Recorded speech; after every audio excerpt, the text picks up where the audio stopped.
এগুলো প্রক্রিয়া, কিন্তু বাস্তবায়ন হবে।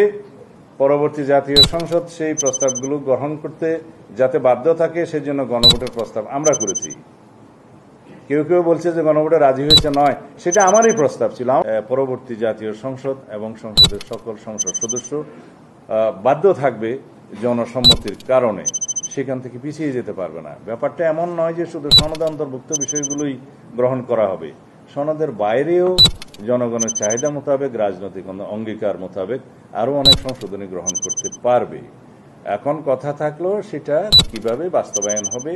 গণভোট অনুষ্ঠিত হবে এবং সেই গণভোটের জন্য তার আগে একটি সরকার প্রজ্ঞাপনের মাধ্যমে সনদটাকে প্রকাশ করবে, গেজেটের মাধ্যমে প্রকাশ করবে। আইন সংবিধান, তারপরে পার্লামেন্টের আইন এনাক্টমেন্ট যেটা, তারপরে হচ্ছে অর্ডিন্যান্স প্রেসিডেন্টের, তারপরে হচ্ছে আদেশ, তারপরে প্রজ্ঞাপন, রুলস, এগুলো হচ্ছে ক্রমিক নাম্বার অনুসারে। তো এখানে আদেশের স্ট্যাটাসটা বলাই আছে এবং সেই আদেশটা কে জারি করতে পারবেন সেটা সংবিধানেও উল্লেখ আছে। সেই আদেশের স্ট্যাটাস কি হবে আমরা বলেছি ইট ইজ বিলো অর্ডিন্যান্স।